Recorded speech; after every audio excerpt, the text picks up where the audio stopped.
Becoming a better leader is simple, but most leaders make it far more complicated than it needs to be. They work harder, try new strategies, and add more effort, hoping improvement follows. But becoming better as a leader is actually simple.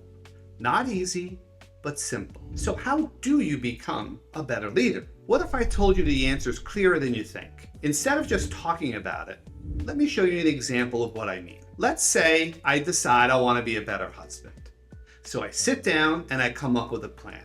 And I say, I'm going to buy my wife flowers every Friday. She loves dahlias. And on Sundays, I'm going to take the kids out so she can have some time to herself. Sounds like a great plan, right? It's thoughtful, it's intentional, well-meaning. And if I told you that, you'd probably say, that sounds like a great idea, Rob. But then you run into my wife at the grocery store and you say, hey Val, Rob told me he's working on being a better husband. She smiles and she says, wow, that would be great. Then she asks, well, I'm curious. What did he say he's going to do? And you reply, oh, Rob said he's going to buy you dahlias every week and he's going to take the kids out on Sunday. And Val pauses and she says, that's really nice, but that's not how he could be a better husband. Now you're curious and you say, oh, really? Then what should he do? Val says, if he really wants to be a better husband, all he needs to do is ask me how my day is each day. Now think about that. My plan wasn't wrong. It was thoughtful. It was sincere. And that's the lesson. What we think matters, matters. But what others think matters, matters too. And if your goal is to be better, it doesn't matter whose suggestion it was. What matters is choosing the action that will make the biggest difference. That's exactly how leadership works. I've worked with many successful leaders, and something I've noticed is this. The best leaders become even better because they seek continuous feedback from the people around them. And here's something else I've noticed. I've yet to meet a leader who doesn't want to be better. Not one. And not only do leaders want to be better, the people around them, they want to be better too. So if you agree that most people want to be better, the real question becomes how?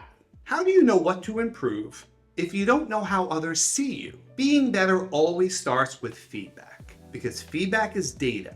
It's information, it's perspective. It's insight into how we operate, how we show up, how we lead, and how we influence others. And there are two parts to feedback.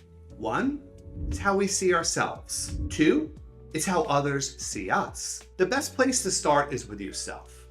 And you can ask, what kind of a leader am I? What are my strengths? What can I do to be even better? Then ask the people around you the same questions. What kind of a leader am I? What am I good at? What can I do to be even better? And once you gather both perspectives, we now have a 360-degree view of how we show up and as seen by ourselves and others. That's powerful. Once we've gathered the data, it's time to review it.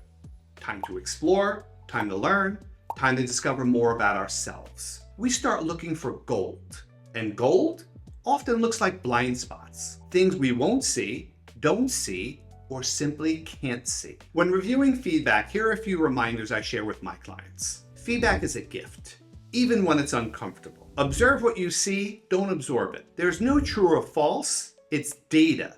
Don't take it personally. It's perspective. You don't have to agree, but you do have to listen, because listening, that's where learning begins. Once we have the feedback, and once we find the gold, it's time for action, because feedback without action is just awareness. And awareness without action doesn't create change. Here's what I've seen over and over. All leaders want to be better. Most want to do something about it. Few actually take action. And even fewer stick with it long enough to become truly better. Think back to the husband story. My plan wasn't bad. Buying flowers, taking the kids out, those are good ideas. But they weren't the right idea. Not the one that mattered most. And leadership works the same way. Sometimes we don't need more effort. Sometimes we need better direction. And that direction comes from feedback, from listening, from asking, from understanding. So here's something to think about. Where are you relying on your own ideas when you could be asking others? What feedback have you heard but not yet acted on? And if better is simple, what's stopping you from doing the simple thing? Here's my challenge to you.